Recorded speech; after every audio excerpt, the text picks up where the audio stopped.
আল্লাহর হাবিব বলে দিলেন, যখন ছেলের বিয়ের সময় হয় তখন তুমি বউ দেখতে যাবে অথবা ছেলে দেখতে যাবে, দুইজনের ক্ষেত্রে বিশেষ করে মেয়ের ক্ষেত্রে বিশেষ করে গুরুত্ব দিবেন বন্ধু। আল্লাহর হাবিব বলেছেন, তোমরা যখন মেয়ে দেখতে যাবে, মেয়েটা সুন্দর কিনা দেখবে, ফ্যামিলি ব্যাকগ্রাউন্ডটা দেখবে, সম্পদশালী কিনা দেখবে, দিনের শিক্ষা কতটুকু আছে সেটাও দেখবে।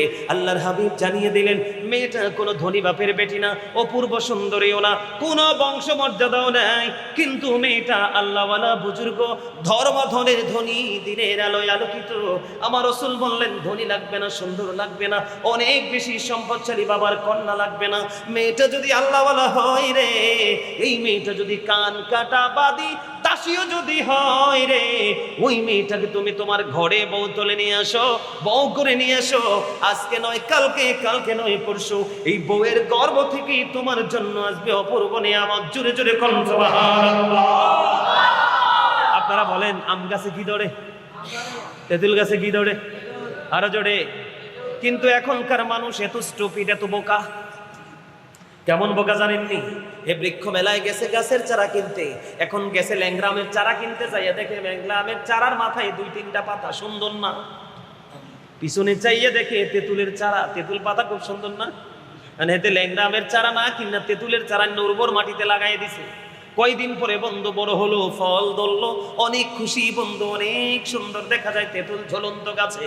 একটা যখন পড়লো, কামড় দিয়ে দেখলো এমন টকের টক, এর হুঁশ তো বেহুশ হয়ে গেছে। কথা কয় না কেন? আরো জোরে কোন কথা কয় না কেন? ঠিক বর্তমানে বাংলাদেশের মানুষের অবস্থাটা এমন হয়ে গেছে, ও বন্ধু, সুন্দরীর পিছনে ছুটতে ছুটতে ম্যাক্সিমাম করে করে বেয়াদব বউ। আমার কথা কয় না কেন? মা যদি বেয়াদব হয়, বাচ্চা শিখবে কোত্থেকে? সন্তান তো অবশ্যই 3 রাস্তার মোড়ে বেয়াদবি করবে। এখনকার ছেলেরা বেয়াদব, ম্যাক্সিমামই ক্যারেক্টারলেস। আমরা ছিলাম গুড ক্যারেক্টার সম্পন্ন পারসন, কিন্তু আমরা হয়ে গেছি ম্যাক্সিমামই ক্যারেক্টারলেস। ও বন্ধু, সেটার একটা মাত্র কারণ হলো ফ্যামিলি শিক্ষা। সন্তান মানুষ করতে হলে, সুশিক্ষায় শিক্ষিত করতে হলে ফার্স্ট টাইম পারিবারিক শিক্ষা লাগবে, তারপরে সামাজিক শিক্ষা লাগবে। সন্তান যখন বড় হতে থাকবে, আমার দিকে তাকান, সন্তান যখন বড় হতে থাকবে, যেই ছেলের সাথে মিলতেছে, উঠতেছে, বলতেছে, ওই ছেলেটা আল্লাহ ওয়ালা কিনা, বুজুর্গ কিনা, ও বন্ধু, ওই ছেলেটার খেয়াল করতে হবে কোন ধরনের মেয়ের সাথে মেয়ে চলছে, কোন ধরনের ছেলের সাথে ছেলে চলছে। ওই হিসাব করে আপনি যখন ছেলেটাকে কাউন্সেলিং এ রাখবেন, এই ছেলে কোনোদিনও শরীয়তের সীমা ক্রস করবে না। সুবহানাল্লাহ বলেন না কেন? আরো জোরে, আরেকটু মহব্বতে। শুধু আমি একটাখানি আপনাদেরকে একটুখানি বয়ান দিতে চাই বন্ধু। মদিনাতুল মুনাওয়ারায় এমন এক আল্লাহওয়ালা বুজুর্গ বাপের বেটি, স্বামী এমন একজন আল্লাহওয়ালা, সে সফরে যাবে, সফরে যখন বের হয়ে যাবে, বের হয়ে যাওয়ার সময় এবার তিনি কি করলেন? যাওয়ার সময় বিবির জন্য বাড়িতে একজন কাজের লোক দিয়ে গেলেন, আমি যতক্ষণ না পর্যন্ত ফিরে না আসবো, ততক্ষণ পর্যন্ত তুমি আমার এই বাসভবন ত্যাগ করো না। হাজার ঝড় আসুক, হাজার তুফান আসুক, তুমি আমার এই ভবন ত্যাগ করো না। এবার বন্ধু, স্বামী তো চলে গেল, বিবি তার কথা মাথা পেতে নিল। কিছুদিন পরে হঠাৎ করে মেসেজ আসলো, বাবা সিরিয়াস অসুস্থ। এখন বউ কি করলেন? স্বামী তো তাকে বলে গেছে, এবার রাসূলের কাছে মেসেজ পাঠিয়ে দিলেন, ইয়া রাসূলুল্লাহ, ইয়া হাবিবাল্লাহ, নবী গো, আমার স্বামী আমাকে নিষেধ করে গেছে আমি বাড়ি থেকে না যেতে। এখন বাবার খবর পেয়েছি মুমূর্ষ অবস্থায়, আমি এখন কি করব? আমি কি স্বামীর কথা মানবো নাকি বাবাকে দেখতে যাব? এবার রাসূল খবর জানিয়ে দিলেন, না না না না না না, স্বামী যেহেতু নিষেধ করেছে, তুমি তোমার বাবাকে দেখতে যেতে পারো না। একদিকে স্বামীর নির্দেশ, আরেকদিকে পানের নবীজির নির্দেশ। এবার মেয়েটা আপন করে মেনে নিলেন, না না না, স্বামীর কাছ থেকে অনুমতি নেই, রাসূলের কাছে অনুমতি নেই, আমি যাব না। এবার বন্ধু, ধীরে ধীরে সময় শেষ হয়ে গেল, কিছুদিন চলে গেল, এখনো পর্যন্ত স্বামী আর ফিরে আসে না। বাবা পৃথিবী থেকে বিদায় হয়ে গেল। বাবা যখন বিদায় হয়ে গেল, আবার ওই আল্লাহওয়ালা বুজুর্গ মেয়েটা রাসূলের কাছে খবর পাঠালেন, ওগো নবী, বাবা তো মারা গেছে, এখন আমি কি করব? আবার আমার রাসূল একটা ডাক দিয়ে বললেন, না না না, তোমার স্বামী যেহেতু এখনো তোমাকে অনুমতি দেয়নি, যাবাটা উচিত হবে না। এবার মেয়েটা রাসূলের কথা মেনে কি করলেন না, বাবাকেও দেখতে গেলেন না। ও বন্ধু, বাবাকে কি করা হলো? মা ইন্তেকাল করার পরে কাফন পরিয়ে, জানাজা পরিয়ে দাফন করা হলো। আমার নবীজির কাছে রাত্র নিশি গভীরে খবর চলে আসলো, ওগো হাবিব, হাবিবুল্লাহ, ও আমার বন্ধু, আপনি জানিয়ে দেন, শুধুমাত্র শুধুমাত্র ওই মেয়েটা তার স্বামীকে মূল্যায়ন করেছে, আমার হাবিবের কথা মান্য করেছে। এই মেয়েটার কারণে তার বাবার সমস্ত জীবনের গুনাহ মাফ করে তার বাবার কবরটাকে জান্নাত বানিয়ে দিল। জুড়ে জুড়ে বলুন সুবহানাল্লাহ। নারে তাকবীর, নারে রিসালাত, আহলে সুন্নাত ওয়াল জামাত জিন্দাবাদ জিন্দাবাদ। হযরত মাওলানা সুলাইমান আল কাদরি সাহেব মৌলভীনগর গ্রামবাসীর পক্ষ থেকে মাশাআল্লাহ। এবার এটা না কইলে কিন্তু কইলা বলে ফুল দিতেন না। আলহামদুলিল্লাহ কোন আলহামদুলিল্লাহ, আরো জোরে। আলহামদুলিল্লাহ। আমার এই দাদাই কিন্তু একদম ভাই হাসে নাই, এখন একটা হাসি দিছে ফুলের কথা কোন, একদম দারুণ। আলহামদুলিল্লাহ বলেন আরো জোরে। আমি একদম সত্যি কথা, গোমরামুখী মানুষ একবার আমার জানের শত্রু প্রাণের শত্রু। গোমরামুখী মানুষ আমিও দেখতে পারি না, আমার আল্লাহও দেখতে পারে না, আমার রসুলও দেখতে পারে না। ঠিক, এই মানুষ সব জায়গার জন্য বোঝা। কথা কয় না কেন? আরো জোরে। কেউর করে 4টা বউ আছে, একটা যদি গুমরাম হয়ে থাকে দেখবেন পুরো আকাশে মেঘ। ঠিক না ঠিক? আরো জোরে। এবার আসেন বন্ধু, কেন কেন মেয়েটার কারণে বাবার কবর রাজা বন্ধ করে দিলেন আমার আল্লাহ, তার কবরটাকে জান্নাত বানিয়ে দিলেন কেন গো?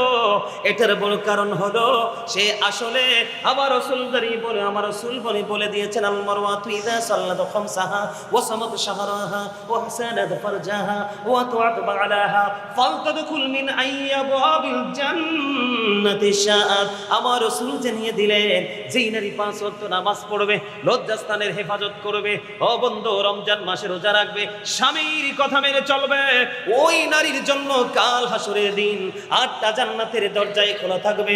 আল্লাহ রাব্বুল আলামিন তাকে যেই কোনো দরজা দিয়ে যেতে চায় তার জন্য অনুমতি দিয়ে দিবে। তাহলে নারীর পর্দা বেশি দরকার নেই। আবার বিয়া করার সময় আব্বা বেশি সজাগ থাকার দরকার নেই। আবার কথা কয় না কেন? ম্যাক্সিমাম পরিবারে কিন্তু মা ফেস লাগায়। কথা কয় না কেন? বোনজি আনবো, বোন ফুত আনবো, কথা কয় না কেন? ভাইজি আনবো, ফেস লাগাইয়া দেয়, কথা কয় না কেন? আমি আপনাদেরকে বলে দেই, আমার রাসূল জানিয়ে দিলেন, আমার দিকে তাকেন, ভাইয়ের মেয়ে বোনের মেয়ে বড় ব্যাপার না। আমার রাসূল কেন সম্পত্তির কথাটা নিষেধ করে দিলেন? কেন আমার রাসূল বন্ধু সৌন্দর্যটাকে একেবারে উড়িয়ে দিলেন? এটার কারণ হলো রাসূল জারি পরে মেসাল দিয়ে দিয়েছেন, কারণ তুমি দেখবে সুন্দর কিন্তু চির অমর না। কথা কয় না কেন? একটা মানুষকে একটা সময় অত্যন্ত গ্লেজি দেখা যায়, ঠিক কিনা বলেন? অনেক স্মার্ট দেখা যায়, কিছুদিন পরে দেখা যায় তার স্কিনটা ধ্বংস হয়ে গেছে, তার সৌন্দর্য পুরোপুরি বিনষ্ট হয়ে গেছে। এই জন্য রাসূল বলেছেন, সুন্দরের পিছনে দৌড়াইও না। আল্লাহর হাবিব সরকারে মদিনা তিনি বন্ধু জানিয়ে দিয়েছেন, সম্পদের পিছনে ছোট না। কারণ হলো সম্পত্তিও যে কোনো সময় বিলীন হয়ে যেতে পারে, কিন্তু ধর্মধনের ধন, ইসলামের গান, তিনির শিক্ষা এত বড় নিয়ামত, এটা যতই যাবে ততই আলোকিত হবে এবং বাড়তে থাকবে। এটার কোনো ক্ষয় নেই, বিনাশ নেই, এটা জীবন থেকে কবর পর্যন্ত নিয়ে যাওয়া যায়। সুবহানাল্লাহ বলে না কেন?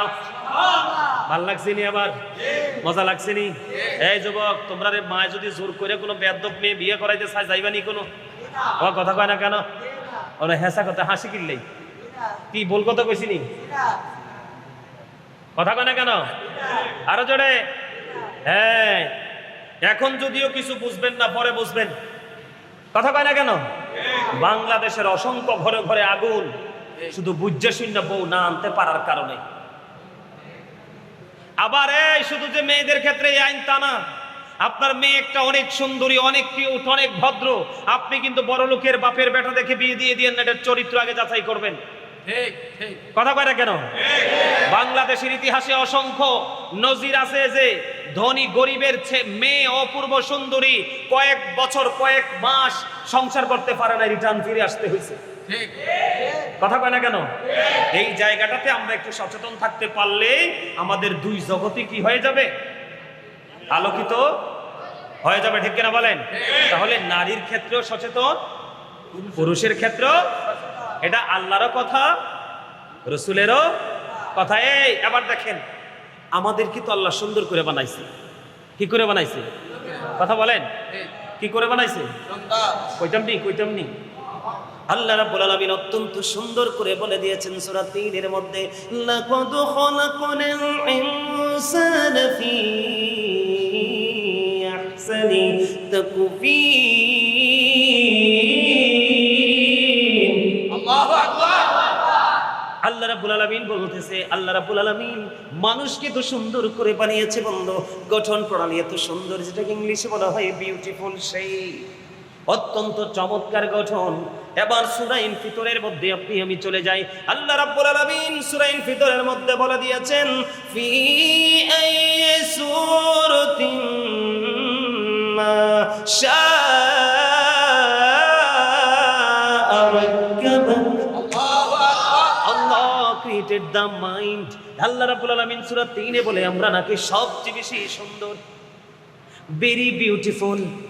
এবার সূরা ইনফিতরের মধ্যে গিয়ে দেখলাম আবার আল্লাহ বলতেছে আপনাকে আমাকে নাকি আল্লাহর মন মতো করে বানাইছে। এখন আপনি আমি আল্লাহর মন মতো চলছি নি? না না না, আল্লাহ রাব্বুল আলামিন বলেছেন ইসলামের রঙে রঙিন হয়ে যাও। এখন ইসলামের রঙে রঙিন হইতে হলে কি করতে হবে? আল্লাহর বিধান আপনাকে আমাকে পরিপূর্ণভাবে মানতে হবে। বলে হুজুর গো, আল্লাহর বিধান আমি কেমন করে মানবো, আল্লাহকে কেমন করে পাবো? এই জন্য আল্লাহ রাব্বুল আলামিন কোরআনে জানিয়ে দিয়েছেন, মাইয়ুতি'ir রাসূলা ফাকাদ আতাআল্লাহ। আল্লাহ বলেছেন হি হো অবিস দা এফটিন অবিস আল্লাহ। যে ব্যক্তি রাসূলের নির্দেশ মানলো সে যেন আল্লাহর নির্দেশই মানলো। আল্লাহ কোরআনে শুধু এখানে একান্ত নয়, আল্লাহ আরো বলে দিয়েছেন, কুল ইন কুনতুম তুহিব্বুনাল্লাহ ফাত্তাবিউনি ইউহিব্বুকুমুল্লাহু ওয়া ইয়াগফির লাকুম যুনুবাকুম ওয়াল্লাহু গফুরুর রহিম। আল্লাহ বলেছেন সে বলুন, ইফ ইউ ডু লাভ আল্লাহ, যদি তোমরা আল্লাহকে ভালোবেসে থাকো, ফলো মি মুহাম্মদ সাল্লাল্লাহু আলাইহি সাল্লাম, মুহাম্মদ সাল্লাল্লাহু আলাইহি সাল্লামের অনুগত হয়ে যাও, আল্লাহ উইল লাভ ইউ, আল্লাহ তোমাদেরকে ভালোবাসবে, এন্ড ফরগিভ ইউর সিনস, তোমাদের সমস্ত জীবনের গুনাহগুলি মাফ করে দেবে। তাহলে আল্লাহ রাব্বুল আলামিন আল্লাহকে পাওয়ার জন্য মাধ্যম বানাইছেন কারে? রাসূল রে। কারে? আরো জোরে। আচ্ছা হেবাডা এন থেকে উঠে গেছে, এখানে লাইট দিত বা জারবাতি দিত, এইটার কি, এটার দিকে কি তাকাই থাকা লাগে? জি না। আমরা এনে তাকায় থাকবো কারণ আজকে মসজিদে প্রথম ঢুকছি, ইস কত সুন্দর, আমি এনে তাকায় থাকার কথা, বা আমার সাথে যারা আসে তারা তাকায় থাকার কথা। আপনারা যারা এই এলাকার হেনে তাকানোর কি দরকার? এই যে মনোযোগ, এটাই হলো মনোযোগী যে ঘাটতি আছে। ওয়াজে যে 100% মনোযোগ নাই, এটাই হলো ওনার দিকে দৃষ্টি। এই যে লাইট দিতে গেছে অথবা ফ্যান দিতে গেছে, কমন বিষয়। আল্লাহকে পেতে হলে আমরা রাসূলের কাছে যেতে হবে, কারণ আল্লাহ রাব্বুল আলামিন হাদিসে কুদসিতে এসেছে, আল্লাহ রাব্বুল আলামিন বলেছেন লাউলাকা লামা খালাকতুল আফলা, আমি যদি আপনাকে সৃষ্টি না করতাম কিছুই সৃষ্টি করতাম না।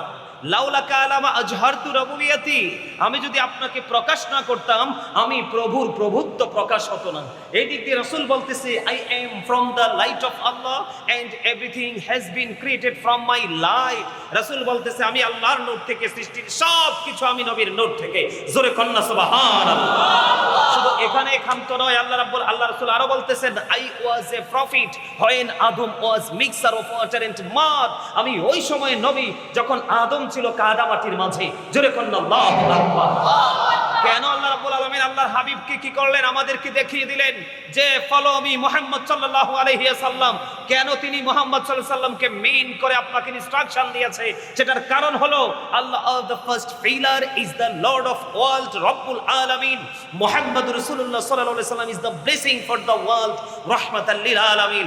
আমার মালিক হচ্ছেন সৃষ্টির জন্য আর রব্বুল আলামিন। আমার খোদাইত্বের সীমানা যত দূর জুড়ে, ঠিক আমার রাসূলও তত দূর জুড়ে রহমত। সুবহানাল্লাহ। জোরে কন্না সুবহানাল্লাহ। আর জোরে বলেন। এখন রাসূলও তো নাই, আমরা তো এমন হতভাগা উম্মত, শুধু খাওন আর ঘুমান ছাড়া কিচ্ছু বুঝি না। আর আমারটা ছাড়া তো একবারে, এখনকার মানুষ আমারটা ছাড়া তো কিচ্ছু বুঝেই না। ঠিক ঠিক। কথা কয় না কেন? যে অন্যজনকে একটু হেল্প করব, সহযোগিতা করব, এটাতে এখনকার মানুষ বুঝেই না। আমি খাবো, আমি পরবো, আমার আত্মীয় স্বজনকে ভালো রাখবো না। আমার বক্তব্য এমন না, আমার বক্তব্য হলো I love my country and country's people. আমার বক্তব্য এমন, we should be beside the helpless people of the country. আমাদের প্রত্যেকের উচিত হেল্পলেস পিপল, যারা অসুবিধায় যারা আছে, গরিব যারা আছে, অসহায় যারা আছে, তাদের পাশে দাঁড়ানো। ঠিক কিনা বলেন? আরো জোরে। এখন কি আমাদের সেই মেন্টালিটি, সেই চিন্তা আছে? নাই তো। আমার করে কিন্তু আমি ভালো থাকতে পারবো? এটাকে বিশ্বাস করেন আপনারা? আমার দিকে তাকান। বিশ্বাস করেন সবাই? আলহামদুলিল্লাহ বলেন আরো জোরে। এখন রসুলও তো নাই, আমরা রসুলকে দেখবো যে স্বপ্ন যুগে, এই যোগ্যতাও তো আমাদের নাই। এখন আমরা কি করব? রসুল ওয়ালাদের কাছে যেতে হবে। কার কাছে? আমার মাহফিল কোথায়? মৌলভীনগরে। কোথায়? আমি কিন্তু সাপোজ কথার কথা, আমি ওখান থেকে কোন দিক দিয়ে আসলে ইজি হবে সেটা আমি আগে আইডেন্টিফাই করছি। এরপরে আমি কিভাবে আসবো সেটা আইডেন্টিফাই করছি। আপনি কি গাড়িকে অস্বীকার করতে পারবেন? আমি যে বাহনে আসছি এটাকে অস্বীকার করতে পারবেন? যে রাস্তা ধরে এসেছি এটাকে কি অস্বীকার করতে পারবেন? বা আমি না, আপনি আপনার গন্তব্যে যাবেন, রাস্তা এবং বাহন এই দুটোকে কি আপনি অস্বীকার করতে পারবেন? পকেট থেকে যে ভাড়া গুনতে হয় এটাকে আপনি অস্বীকার করতে পারবেন? এটা যেমন অস্বীকার করা সম্ভব না, আমি আল্লাহ পর্যন্ত পৌঁছাতে চাই। মূসা নবী বললেন রব্বি আরনি, আল্লাহ তোমাকে দেখতে চাই। আল্লাহ এক সেকেন্ড দেরি করে নাই, আল্লাহ বলেছেন লান তারানি, আল্লাহ দেখা দেন নাই। সুবহানাল্লাহ। আপনি আল্লাহ ইব্রাহিমকে খলিল, ইব্রাহিম ইজ দ্য ফ্রেন্ড অফ আল্লাহ, ইব্রাহিম খলিলুল্লাহ, আল্লাহ ইব্রাহিমকে বন্ধু বানাইছেন। মূসা কালিমুল্লাহ, মূসা স্পোক টু আল্লাহ, মূসার সাথে কথা বলেছেন।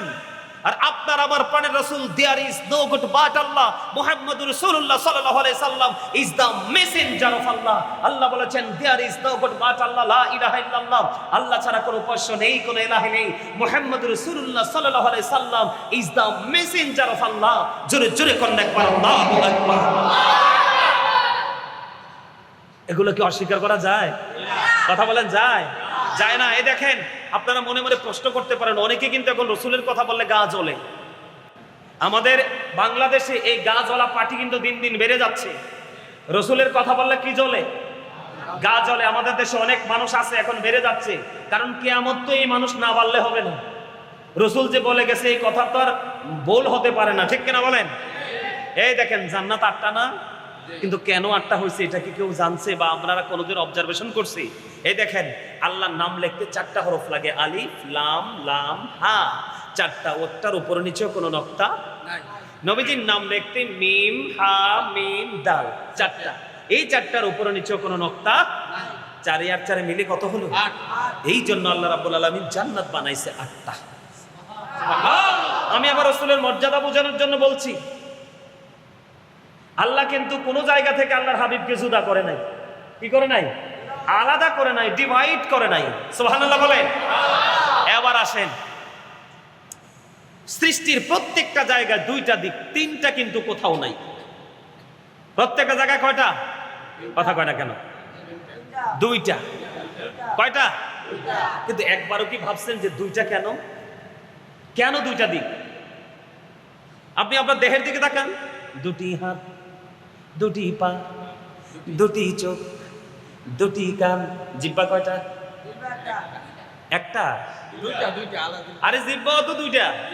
এই যে এটা আমার দিকে তাকান, এই যে এটা হচ্ছে বাটপার, 1 নাম্বারটা আউট। এটার আমি বাটপার হিসাবে চিনি।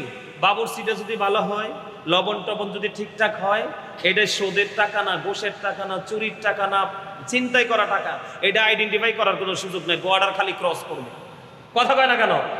এই পর্যন্ত আসবে। এই জন্য এটার নাম আমি রাখছি 1 নাম্বার বাটপার। এই যে এটা তো জাস্ট আপনার এই মানে কি গুস্তের টুকরা। আসল হচ্ছে এই যে ভিতরে আলা জিহ্বা, ওটা না থাকলে কথাই তো বলতে পারতেন না। আপনারা খাওয়াই তো কে? তাহলে জিহ্বা কয়টা?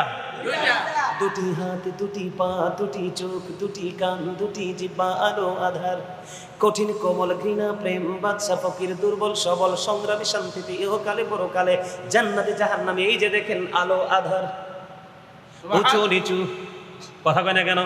এই যে এখানে দেখেন লম্বা খাটো, সাদা কালা, ধনী গরিব, সব জায়গায় গেলে বন্ধু 2টা। সেটার কারণ হলো তুমি একটু গভীরভাবে খেয়াল করে দেখো। আল্লাহ রাব্বুল আলামিন বলেছেন লা ইলাহা ইল্লাল্লাহ, পাশেই রেখেছে মুহাম্মাদুর রাসূলুল্লাহ সাল্লাল্লাহু আলাইহি ওয়াসাল্লাম। কালেমার মধ্যে দিক কয়টা? 2টা। একটা হলো তাওহীদ আর একটা হলো রিসালাত। একদিকে আল্লাহ আর একদিকে হাবিব। এই জন্য আল্লাহ পৃথিবীর সব জায়গা 2টা দিক দিয়ে সাজিয়েছেন। সুবহানাল্লাহ। এবার আসেন, আরো মজা আছে। আমি কিন্তু এখনো কালেমার মধ্যেই আছি। কোথায় আছি? লা ইলাহা ইল্লাল্লাহ, এটার মধ্যে আছে 12টা হরফ। কয়টা? 12টা। মুহাম্মদুর রাসূলুল্লাহর মধ্যে আছে 12টা হরফ। এই দিকে 12টা, ওই দিকে 12টা, 12 12 মিলে কত হলো? 24। এই কারণে আপনার একদিনে 24 ঘন্টা। আওয়াজ তুলে কোন সুবহান। আরো জোরে। এই কথাগুলো বলার কারণ হলো রসুলের মর্যাদা বোঝানোর জন্য। কিসের জন্য? আল্লাহকে পাইতে হলে কার কাছে যেতে হবে? রসুলের কাছে যেতে হবে। যদি আপনি বলেন যে রসুল আপনার মতো, তাহলে আপনি কুফরি করে ফেললেন। নবীজি বেনজির ও বেমিসাল। আজ থেকে 1500 বছর আগে রসুল বলেছেন, কয়লা আইকুম মিথলি, তোমরা কে আছো আমার মতো? এই পর্যন্ত কেউ হাত তোলে নাই। তা আপনি আমার তো প্রশ্নই আসে না, কথা বলেন না কেন? নবীজি কখনো আপনার আমার মতো হতে পারে? আরে আমার নবী তো অন্য নবীদেরও মতো না। আপনি কি বুঝলেন? মূসা দেখতে চাইছে, কোরআন খুলে দেখেন, আল্লাহ মূসাকে দেখা দেয় নাই। আর আপনার আমার নবী আল্লাহকে দেখতে চায় নাই। আল্লাহর যে নিয়ামতে পরিপূর্ণ, যে সাজানো গোছানো যে জগৎ দেখতে চায় নাই। কোরআন শরীফের 15 পারায় সূরা বনী ইসরাঈলের 1ম নাম্বার আয়াত আল্লাহ রাব্বুল আলামিন বলে দিয়েছেন, সুবহানাল্লাযী ইয়াসরা বিআবদিহি লাইলাম মিনাল মাসজিদিল হারাম ইলাল মাসজিদিল أقصى الذي باركنا حوله لنريه من آياتنا। এই যে আয়াত, আল্লাহ যে আল্লাহর হাবিবকে দাওয়াত দিয়েছেন মেরাজের রাতে, এই দাওয়াতের দলিল হলো কোরআন শরীফের 15 পারা সূরা বনী ইসরাঈল 1ম নাম্বার আয়াতে আল্লাহ সুবহানাল্লাহ বলেছেন। আল্লাহু আকবার। নবী আপনার আমার মতো হয়নি কোন তো? আমি কিন্তু নবীর মর্যাদা বুঝাচ্ছি। ওই যে বলেছি, আল্লাহ রসুলকে দেখাই দিছে, আমাকে পাইতে হলে আমার হাবিবের কাছে যাও, তাহলে আমার ঠিকানা পেয়ে যাবে। রসুল ছাড়া তুমি এলোমেলো ঘুরতে থাকবে, এই জীবনে আমি খোদার দিদার মিলবে না। এটা মানেননি আপনারা? আচ্ছা, আমি বুঝি না, যারা নবীকে আমাদের মতো বলে, তারা কি নবীর সম্মান বাড়াইলো না কমাইলো? আমার কথা কয় না। নবীজির সম্মান কি আপনার আমার লেভেলে চলে আসলো না? কথা কয় না কেন? তা আপনি আপনার নবীরে ছোট করলে আপনার লস না, লাভ নাই তো। এই জীবনে রসুলকে ভালোবাসা কেউ বেজ্জতি হয়েছে ইতিহাস আছে? কিন্তু নবীর সাথে দুশ্মনী করে লাঞ্ছিত হয়ে পৃথিবীতে গেছে এমন অনেক নজির আছে। কথা কয় না কেন? আমরা তো উম্মত, আমরা না অন্য নবীদের চাইতেও বেনজির ও বেমিসাল আপনার আমার প্রাণের রাসূল। আরে আমি যদি আমার নবীকে নিয়ে প্রাউড ফিল করতে পারি, তাহলে অনেক মজার। আমার দিকে তাকান। 1969 সনে নীল আর মসরান 50 লক্ষ কোটি ডলার ব্যয় করে চাঁদের দেশে গিয়েছেন। ওখানে গিয়ে বিন্দু পরিমাণ বালুকণা নিয়ে ফিরে আসছেন 2 বন্ধুকে নিয়ে। আর আপনার আমার প্রাণের রাসূল এই পৃথিবী থেকে চাঁদ মাত্র 1,40,000 মাইল দূরে, এই পৃথিবী থেকে ইশারা করতে দেরি, চাঁদটা 2টা টুকরা হইতে দেরি হয় না। আপনি কেমনি বলেন আমার নবী আপনার আমার মতো? কোনদিন কেউ যদি বলে নবীজির আগে জনাব শব্দ, অনেকে বলে জনাবে মুস্তাফা, নাউজুবিল্লাহ বলেন। জনাব শব্দ ব্যবহার করা যাবে না। জনাব আপনার আমার, আমরা সাধারণ অতি লোকাল মানুষের ক্ষেত্রে জনাব আব্দুর রহিম, এটা আপনার আমার ক্ষেত্রে চলে। আল্লাহ কোথাও কোরআনে আল্লাহর হাবিবকে জনাব বলে ডাকে নাই। আরে মুহাম্মদও তো সহজে বলে নাই, আল্লাহ হাবিব বলে ডেকেছেন আল্লাহর হাবিবকে। আওয়াজ করে কোন সুবহানাল্লাহ। রসুল বলেছেন। কথা কি বুঝতে পারছেন আমার হিসাব? এবার আসেন আমি আপনাদেরকে রসুলের মর্যাদা বুঝাই, তারপর আমি আমার পরের আলোচনায় আসছি।